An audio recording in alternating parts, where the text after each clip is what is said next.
Hi hello ನಮಸ್ತೆ, welcome to Sakshan media YouTube channel. So ಇವಾಗ SSLC exam ಕೂಡ ಮುಗ್ದಿತ್ತು. ಸೊ ಎಲ್ಲರೂ ಕೂಡ ಇವಾಗ ವೆಯ್ಟ್ ಮಾಡ್ತಾ ಇರೋದು SSLC ಎಕ್ಸಾಮ್ನ ಒಂದು ರಿಸಲ್ಟ್ಗಾಗಿ. ಆ್ಯಂಡ್ ಅದರ ಬಗ್ಗೆ ಕೆಲವೊಂದು ಅಪ್ಡೇಟ್ಗಳು ಬಂದಿದೆ. ಸೊ ಆ ಒಂದು ಅಪ್ಡೇಟ್ನ ಬಗ್ಗೆ ಇದೀಗ ನೋಡುವ. ಆ್ಯಂಡ್ ಇನ್ನು ಅದರ ಜೊತೆಗೆ ರಿಸಲ್ಟ್ ಯಾವಾಗ ಅನೌನ್ಸ್ ಆಗುತ್ತೆ ಅಂತಲೂ ಕೂಡ ಈ ಒಂದು ವಿಡಿಯೋದಲ್ಲಿ ನಿಮಗೆ ತಿಳಿಸ್ಕೊಡ್ತೀನಿ. ಆ್ಯಂಡ್ ಇನ್ನು ರಿಸಲ್ಟ್ ಚೆಕ್ ಮಾಡಲಿಕ್ಕೆ ಒಂದು ಸೀಕ್ರೆಟ್ ಆಗಿರುವಂಥ ಒಂದು ವೆಬ್ಸೈಟ್ ಇದೆ. ಆ ಒಂದು ವೆಬ್ಸೈಟ್ನಲ್ಲಿ ರಿಸಲ್ಟ್ ಅನೌನ್ಸ್ ಆಗೋಕ್ಕೂ ಮುಂಚಿನ ದಿನವೇ ನಿಮ್ಮ ಒಂದು ರಿಸಲ್ಟನ್ನು ಆ ಒಂದು ವೆಬ್ಸೈಟ್ನಲ್ಲಿ ನಾವು ಪಡೆದುಕೊಳ್ಬೋದು. ಸೊ ಹೇಗೆ ಅಂತಲೂ ಕೂಡ ಈ ಒಂದು ವಿಡಿಯೋದಲ್ಲಿ ಕಂಪ್ಲೀಟ್ ಆಗಿರುವಂಥ ಒಂದು ಕ್ಲಾರಿಟಿ ಸಿಗುತ್ತೆ. ಸೊ ವಿಡಿಯೋನ ನೀವು ಎಲ್ಲಿಯೂ ಕೂಡ ಸ್ಕಿಪ್ ಮಾಡದಂತೆ ಪೂರ್ತಿಯಾಗಿ ನೋಡ್ರಿ. ಚಾನಲ್ನ ಇನ್ನೂ ಕೂಡ ಸಬ್ಸ್ಕ್ರೈಬ್ ಮಾಡ್ಕೊಂಡಿಲ್ಲ ಅಂತಂದರೆ ಇವಾಗಲೇ ಸಬ್ಸ್ಕ್ರೈಬ್ ಮಾಡ್ಕೊಳ್ಳಿ. ಜೊತೆಗೆ ಈ ಒಂದು ವಿಡಿಯೋನ ನೀವು ಲೈಕ್ ಮಾಡಿರಿ, ಯಾಕಂತಂದರೆ ನಿಮ್ಮಿಂದ ಒಂದು ಲೈಕನ್ನು ಎಕ್ಸ್ಪೆಕ್ಟ್ ಮಾಡ್ತಾ ಇರೋದು. ಸೊ ಬನ್ನಿ ವಿಡಿಯೋನ ಶುರು ಮಾಡುವ. ಹೌದು, ಇವಾಗ ಸೆಕೆಂಡ್ PUC ಒಂದು ರಿಸಲ್ಟ್ ಕೂಡ ಬಂದಿತ್ತು. ಆ್ಯಂಡ್ ಎಲ್ಲರೂ ಕೂಡ ಇವಾಗ ವೆಯ್ಟ್ ಮಾಡ್ತಾ ಇರೋದು SSLC ಎಕ್ಸಾಮ್ನ ಒಂದು ರಿಸಲ್ಟ್ ಯಾವಾಗ ಬರುತ್ತೆ ಅಂತ.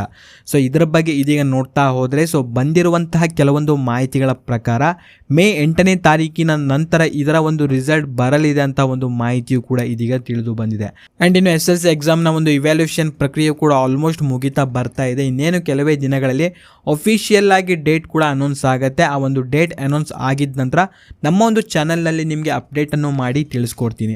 ಆ್ಯಂಡ್ ಇನ್ನು ರಿಸಲ್ಟನ್ನು ಚೆಕ್ ಮಾಡೋದ್ರ ಬಗ್ಗೆ ಇದೀಗ ನೋಡ್ತಾ ಹೋದರೆ, ಸೊ ಎಲ್ಲರೂ ಕೂಡ ಆಲ್ಮೋಸ್ಟ್ ಚೆಕ್ ಮಾಡೋದು KERResult.nic.in ಈ ಒಂದು ವೆಬ್ಸೈಟ್ನಲ್ಲಿ ಎಲ್ಲರೂ ಕೂಡ ರಿಸಲ್ಟನ್ನು ಪಡೆದುಕೊಳ್ತಾರೆ. ಇನ್ನು ರಿಸಲ್ಟ್ ಅನೌನ್ಸ್ ಆಗಿರುವಂತಹ ಒಂದು ದಿನ ಈ ಒಂದು ವೆಬ್ಸೈಟಲ್ಲಿ ನಿಮಗೆ ಸಿಗುತ್ತೆ. ಆ್ಯಂಡ್ ಅದರ ಜೊತೆಗೆ ಒಂದು ಸೀಕ್ರೆಟ್ ವೆಬ್ಸೈಟು ಕೂಡ ಇದೆ. ಆ ಒಂದು ವೆಬ್ಸೈಟ್ನಲ್ಲಿ ರಿಸಲ್ಟ್ ಅನೌನ್ಸ್ ಆಗೋಕ್ಕೂ ಮುಂಚಿನ ದಿನವೇ ನಿಮಗೆ ಈ ಒಂದು ವೆಬ್ಸೈಟಲ್ಲಿ ನಿಮ್ಮೊಂದು ರಿಸಲ್ಟು ಕೂಡ ನೋಡ್ಕೋಬೋದು. ಸೊ ಅದನ್ನು ನಾವು ಯಾವ ರೀತಿ ಚೆಕ್ ಮಾಡ್ಬೋದು ಎಂಬುದನ್ನು ಇದೀಗ ನೋಡ್ತಾ ಹೋದರೆ, ಸೊ ಈ ಒಂದು ವಿಡಿಯೋದ ಡಿಸ್ಕ್ರಿಪ್ಷನ್ಲಿ ಒಂದು ಲಿಂಕನ್ನು ಕೊಟ್ಟಿರ್ತೀನಿ. ಸೊ ಆ ಒಂದು ಲಿಂಕ್ ಮೇಲೆ ನೀವು ಕ್ಲಿಕ್ಕನ್ನು ಮಾಡ್ಕೊಳ್ಬೇಕು.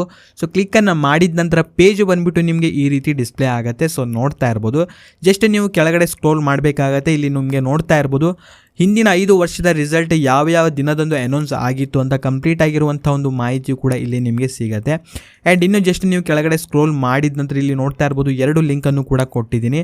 ಇನ್ನು ಸೆಕೆಂಡ್ ಲಿಂಕ್ ಮೇಲೆ ನೀವು ಕ್ಲಿಕ್ಕನ್ನು ಮಾಡ್ಕೊಳ್ಬೇಕು. ಸೊ ಕ್ಲಿಕ್ಕನ್ನು ಮಾಡಿದ ನಂತರ ವೆಬ್ಸೈಟ್ ಬಂದುಬಿಟ್ಟು ನಿಮಗೆ ಈ ರೀತಿ ಡಿಸ್ಪ್ಲೇ ಆಗುತ್ತೆ. ಸೊ ಮೊದಲೇದಾಗಿ ನಿಮ್ಮ ಒಂದು ರಿಜಿಸ್ಟರ್ ನಂಬರ್ ಹಾಕಬೇಕು. ಅದಾಗಿದ್ದ ನಂತರ ನಿಮ್ಮ ಒಂದು ಡೇಟ್ ಆಫ್ ಬರ್ತನ್ನು ಇಲ್ಲಿ ನೀವು ಸೆಲೆಕ್ಟನ್ನು ಮಾಡ್ಕೊಳ್ಬೇಕು. ಸೆಲೆಕ್ಟ್ ಮಾಡಿದ ನಂತರ ಜಸ್ಟ್ ನೀವು ಇಲ್ಲಿ ವ್ಯೂ ಮೇಲೆ ಕ್ಲಿಕ್ಕನ್ನು ಮಾಡಿದರೆ ಆಯಿತು. ಸೊ ಕ್ಲಿಕ್ಕನ್ನು ಮಾಡಿದ ನಂತರ ನಿಮ್ಮ ಒಂದು ರಿಸಲ್ಟನ್ನು ತುಂಬಾ ಈಸಿಯಾಗಿ ನಾವು ಇಲ್ಲಿ ನೋಡ್ಕೊಳ್ಬೋದು. ಆ್ಯಂಡ್ ಅದರ ಜೊತೆಗೆ ಇದರ ಒಂದು PDF ಫೈಲನ್ನು ಕೂಡ ಇಲ್ಲೇ ನಾವು ಡೌನ್ಲೋಡನ್ನು ಮಾಡ್ಕೊಳ್ಬೋದು. ಆ್ಯಂಡ್ ಈ ಒಂದು ವೆಬ್ಸೈಟ್ನಲ್ಲಿ ನಿಮಗೆ ರಿಸಲ್ಟ್ ಅನೌನ್ಸ್ ಆಗುವ ಹಿಂದಿನ ದಿನವೇ ತುಂಬಾ ಈಸಿಯಾಗಿ ಈ ಒಂದು ವೆಬ್ಸೈಟ್ಗೆ ನಾವು ವಿಸಿಟನ್ನು ಮಾಡಿಬಿಟ್ಟು ತುಂಬಾ ಈಸಿಯಾಗಿ ನಾವಿಲ್ಲಿ ನೋಡ್ಕೊಳ್ಬೋದು. ಸೊ ಅದರಿಂದಾಗಿ ಈ ಒಂದು ವಿಡಿಯೋನ ಮ್ಯಾಕ್ಸಿಮಮ್ ಎಲ್ಲ SSLC ವಿದ್ಯಾರ್ಥಿಗಳಿಗೂ ಕೂಡ ಶೇರ್ ಮಾಡಿ. ಆ್ಯಂಡ್ ಅದರ ಜೊತೆಗೆ ನಿಮ್ಮ ಬಳಿ ಇರುವಂಥ ಕೆಲವೊಂದು ವಾಟ್ಸಪ್ ಗ್ರೂಪ್ಗಳಲ್ಲಿಯೂ ಕೂಡ ಆದಷ್ಟು ಈ ಒಂದು ವಿಡಿಯೋನ ನೀವು ಶೇರ್ ಮಾಡಿ. ಆ್ಯಂಡ್ ವಿಡಿಯೋನ ನೀವು ಲೈಕ್ ಮಾಡ್ಕೊಳ್ರಿ. ಚಾನಲ್ನ ಇನ್ನೂ ಕೂಡ ಸಬ್ಸ್ಕ್ರೈಬ್ ಮಾಡದೆ ನೋಡ್ತಾ ಇದ್ದರೆ ಕೂಡಲೇ ಸಬ್ಸ್ಕ್ರೈಬ್ ಮಾಡ್ಕೊಳ್ಳಿ. ಹಾಗೂ ಈ ಒಂದು ವಿಡಿಯೋವನ್ನು ನೀವು ನೋಡಿದ್ದಕ್ಕೆ ಧನ್ಯವಾದಗಳು.